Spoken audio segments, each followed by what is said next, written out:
তৃণমূল কংগ্রেসের সভানেত্রী রাজ্যের মাননীয় মুখ্যমন্ত্রী গত 3 দিন আগে একটি ভার্চুয়ালি সভায়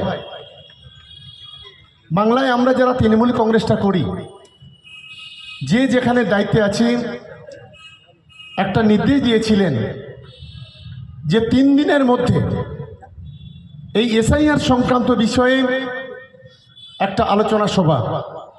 আমি মনে করি এই মুহূর্তে বাংলায় যতগুলি সভা হয়েছে তার অন্যতম সভা হলো আজকের ভাঙড় বিধানসভা তৃণমূল কংগ্রেস আজকে ভাঙড় কলেজ মাঠে করতে পেরেছে। শুধু আজকে এখানে বুথ লেভেল এজেন্ট BLA 2 নয়, তার সঙ্গে আমাদের পঞ্চায়েতের মেম্বাররা আছেন, আমাদের বুথ সভাপতিরা আছেন, আমাদের বিধানসভা কমিটির সদস্যরা আছেন, আমাদের ব্লক তৃণমূল কংগ্রেসের সদস্যরা আছেন। ফলে প্রায় 3.5 থেকে 4 হাজার আজকে তৃণমূল কংগ্রেসের কর্মীদের নিয়ে মূলত আজকের এই সভা।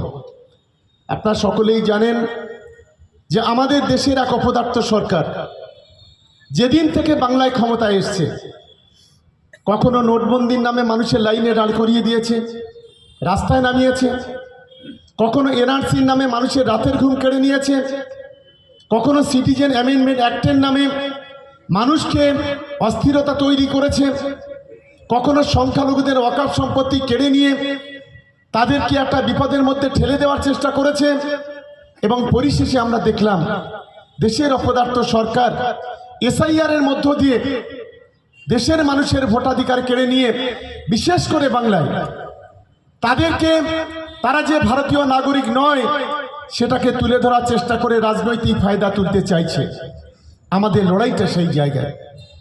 আমি প্রথম আছি যে আমাদের যারা বুথ লেভেল এজেন্ট আছেন BLA 2, আমি প্রত্যেকটা BLA 2কে অনুরোধ করব, সঙ্গে আমাদের বুথ সভাপতি, পঞ্চায়েতের মেম্বার, 4 তারিখ থেকে আমাদের শুরু হবে যে কাজটা, সেটা হলো SIR।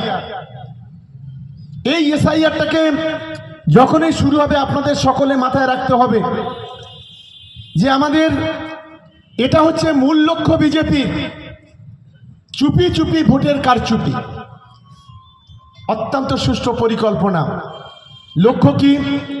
সংখ্যালঘু এলাকায় যদি প্রত্যেকটা বুথ থেকে 50, 60, 100 ভোট বাদ দিতে পারে বেনিফিটেড হবে বিজেপি। লক্ষ্য কি? এখানে যদি দিতে যাবে আমাদের প্রত্যেকটা বুথ লেভেল এজেন্টদের তাদের সঙ্গে তাদের বাড়িতে আমাদের পৌঁছাতে হবে। কজন এবং যে ফর্মগুলো দেবে সেই ফর্মগুলোকে পূর্ণাঙ্গ যাতে করে ফিল আপ করা ঠিকঠাক মতো ফিল আপ হয় সেই বিষয়টা আমাদের লক্ষ্য রাখতে হবে। আমাদের বুঝতে হবে এই যে স্পেশাল ইন্টেন্সিভ রিভিশন অর্থাৎ SIR এর মাধ্যমে আগামী দিনে আমরা ভারতবর্ষের নাগরিক কিনা, আমরা ভারতবর্ষে আমাদের ভোটাধিকার আছে কিনা সেই বিষয়টাকে আগামী দিনে আমাদের ঠিক করতে হবে। এটা সকলেই মাথায় রাখবেন। দ্বিতীয়ত আরেকটা বলি যে আমাদের প্রত্যেকটা পঞ্চায়েতে একটা করে হেল্প ডেস্ক মানে সহায়তা কেন্দ্র আমাদের সেখানে তৈরি করতে হবে। তৃণমূল কংগ্রেসের মমতা বন্দ্যোপাধ্যায়ের ছবি, অভিষেক বন্দ্যোপাধ্যায়ের ছবি দিয়ে সেই অঞ্চলের নাম দিয়ে পঞ্চায়েতের বাইরে একটা হেল্প ডেস্ক তৈরি করতে হবে। এর লক্ষ্যটা কি? এর লক্ষ্য একটাই, যদি গ্রামের সাধারণ মানুষ, সে হতে পারে কোনো বিরোধী রাজনৈতিক দলের লোক, হতে পারে আমাদের দলের লোক, তারা আমাদের ভাঙড়ের বাসিন্দা, তাদেরকে সহায়তা করার জন্য 15 জন ছেলে সেখানে মজুদ থাকবে। একজন প্রিন্টার নিয়ে বসবে, একজন ল্যাপটপ নিয়ে বসবে, একজন কম্পিউটার নিয়ে বসবেন, আর 12 জন ছেলে তারা কলিং করবে। BLAরা যে বাড়িতে যাবে সেই বাড়ির যারা গার্জিয়ান, সেই বাড়ির যারা অভিভাবক, তাদের কাছে ফোন করে জানতে চাইবে তাদের কোনো সমস্যা হয়েছে কিনা। সঙ্গে সঙ্গে বুথ লেভেল এজেন্টদের, বুথ সভাপতি, পঞ্চায়েত মেম্বারদের ফোন করে জানতে হবে কোথাও কারো কোনো সমস্যা হচ্ছে কিনা। এটা আমাদের প্রথম মাথায় রাখতে হবে।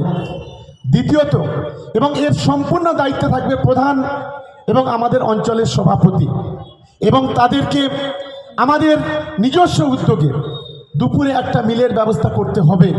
কারণ আমাদের লক্ষ্য হলো মানুষের সঠিক অধিকার মানুষের সঠিক আগামী দিনে যারা ভোটাধিকার তারা ভোটটা দিতে পারে সেই বিষয়টাকে আমাদের মাথায় রাখতে হবে। পাশাপাশি আমাদের যারা পিআরএস আছে তাদেরকে বলবো, PERS, আমি এর আগে আপনারা ট্রেনিং নিয়েছেন, তাদের কাজ হলো দিদির দুধ বলে যে অ্যাপসটা আছে, এগুলো যে সার্ভেগুলো হবে, যাদের বাড়িতে ফর্মগুলো যাবে, যে ফর্মগুলো ফিল আপ হবে, সেই ফর্মগুলোকে আপলোড করতে হবে। কোনগুলো লিগাল কোনগুলো ইললিগাল সেগুলোকে আমাদের ঠিক করতে হবে। আমরা যদি এখানে সমাধান না করতে পারি, আমাদের নেতা অভিষেক বন্দ্যোপাধ্যায় তার কাছে পাঠাতে হবে, নিশ্চিতভাবে তিনি সব ধরনের সহযোগিতা করবেন। তৃতীয়ত আমি বলি, যাদের 2002 সালে পর্যন্ত যাদের ভোটার ছিল, আমি গতকালকে প্রশাসনিক আধিকারিকদের কাছ থেকে খবর পেলাম যে ভাঙড় বিধানসভাতে 56.2% ম্যাচিং হয়েছে যারা ভোটার লিস্টে যাদের নাম আছে। তাহলে বাকি কত? প্রায় 44% যারা 2002, 3, 4, 5, 6, 7 পর্যন্ত যারা ভোটার হয়েছে, সেই ভোটারদের তাদের নামটা নথিভুক্ত করতে হবে। সবসময় একটা বিষয় মনে রাখবেন, আপনাদের কাছে 2025-এর ভোটার লিস্ট থাকবে, 2002-এর ভোটার লিস্ট থাকবে।